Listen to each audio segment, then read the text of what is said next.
दुबड़ी माता की जय। एक पट्टे पर दुबड़ी माता की आकृति बना लें। चावल, जल, रोली और दूध चढ़ा लें। थोड़ा सा बाजरा या गेहूं रख लें और बायने के लिए मोठ और जो चने भिगोए थे उसे कटोरी में रख लें, उसमें पैसे रखें।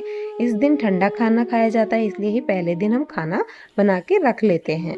अगर आपके लड़के का विवाह हुआ है तो पहले इसमें दुबड़ी सातम का उज्जमन किया जाता है। लड़के के विवाह के पहले साल में दुबड़ी साते का उज्जमन किया जाएगा। एक थाली में 13 जगह भीगे हुए मोट बाजरे की कूड़ी बनाकर उसके ऊपर एक साड़ी ब्लाउज रख के कुछ पैसे रख के सासू जी को पैर लग के दे दिया जाता है। इस व्रत का बहुत महत्व है। यह संतान प्राप्ति के लिए किया जाता है और अपने बच्चों की लंबी उम्र के लिए किया जाता है। यह शुक्ल पक्ष की सप्तमी को या अष्टमी को मनाया जाता है। इस दिन व्रत रखते हैं, कथा सुनी जाती है। एक समय की बात है, एक गांव में एक साहूकार रहता था। उसके 7 बेटे थे। वह अपने जिस भी बेटे का विवाह करता था उसकी मृत्यु हो जाती थी। इसी तरह 6 पुत्र तो मृत्यु को प्राप्त हो चुके थे, केवल एक ही पुत्र बचा था। अब साहूकार को यह चिंता लग गई थी कि इसके भी विवाह की तैयारी हो रही है, क्या होगा। कुछ समय के बाद उसने अपने छोटे पुत्र के विवाह की तैयारी कर दी। विवाह की तिथि तय हो गई। लड़के के विवाह में शामिल होने के लिए जब लड़के की बुआ आ रही थी तो रास्ते में उसे एक बुढ़िया चक्की पीसती हुई मिली। लड़के की बुआ ने बुढ़िया को सारी बात बता डाली। इस पर बुढ़िया बोली, वह लड़का तो घर से निकलते ही दरवाजे में दबकर मर जाएगा।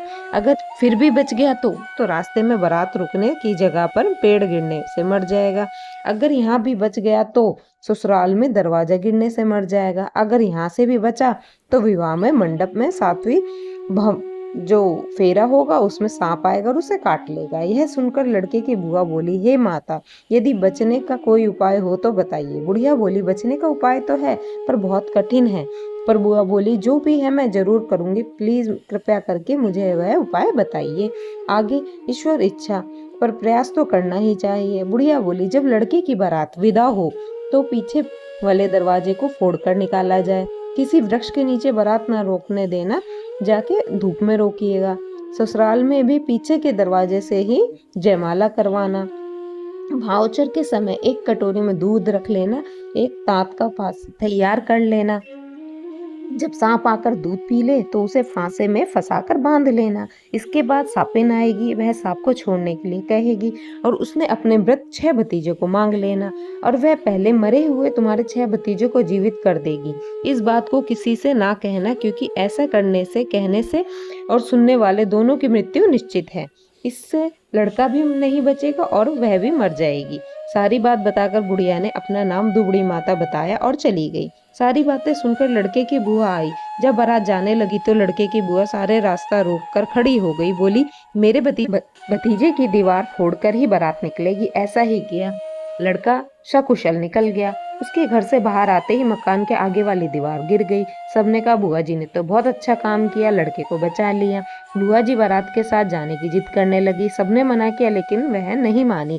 तो महिलाएं बारात के साथ नहीं जाती कहा गया, पर बुआ नहीं मानी, फिर भी उनके साथ चली गई। तभी रास्ते में बारात रुकी तो वह वृक्ष के नीचे रुकने लगी। तो बुआ ने सबको रोक लिया और कहा कि लड़के को वृक्ष के नीचे नहीं बैठाएंगे, धूप में बैठा देंगे। ऐसा जैसा बुआ ने कहा वैसा ही किया गया। लड़के को धूप में बैठा दिया गया। जब ही देखा कि एक वृक्ष गिर के चरमाचूर हो गया, यह देखकर भी सारी बारात बोली कि बुआ जी तो बहुत ही बढ़िया काम किया, बुआ जी ने फिर से लड़के को बचा लिया। यह देखकर सारे बाराती बुआ की प्रशंसा करने लगे, इसलिए किसी ने भी उनकी बात का विरोध नहीं किया। जब बारात ससुराल पहुंची तो बुआ ने लड़के की बारात का गृह प्रवेश पीछे के दरवाजे से कराया। ससुराल के घर में आगे वाला दरवाजा फिर गिर गया। सबने फिर बुआ जी की बहुत प्रशंसा करी और सब सोच में पड़ गए कि बुआ जी को कैसे पता चल रहा है। जब लड़के को फेरे होने लगे, जैसे ही 7वां फेरा हुआ, सांप आया। बुआ ने फट से कटोरी में कच्चा दूध निकाला और तांत का फांसा बनाकर रख लिया। जब लड़के की 7वें फेरे शुरू हुआ, बुआ ने आगे दूध कर दिया। जब सांप दूध पीने लगा तो बुआ ने तांत के फांसे में फंसा के सांप को बांध लिया।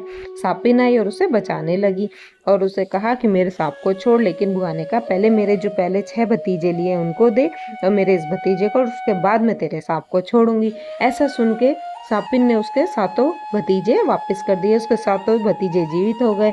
बारात सकुशल वापस आ गई। साहूकार जब यह खबर मिली कि उसके सातों बेटा जीवित हो गए हैं तो वह बहुत खुश हुआ और सारे गांव में ढिंढोरा पिटवा दिया कि दुबड़ी माता की पूजा और व्रत करा जाए और जब भी बेटे की शादी हो तो उनका आचमन करा जाए।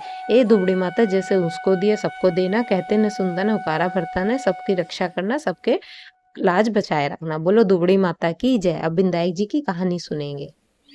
प्राचीन समय की बात है। एक बुढ़िया रोज मिट्टी के गणेश जी बनाकर रोज पूजा करती थी, लेकिन वह मिट्टी के गणेश जी रोज गल जाते थे। वह रोज बनाती थी, वह रोज गल जाते थे। तभी उसने घर के सामने देखा एक सेठ का मकान बन रहा है। वह बुढ़िया माई वहां पर गई, बोली, ए राजगीर भाई, मेरे मिट्टी के गणेश जी रोज गल जाते हैं, इसलिए तुम मेरे लिए पत्थर के गणेश जी बना दो। गणेश जी की आप पर बड़ी कृपा होगी।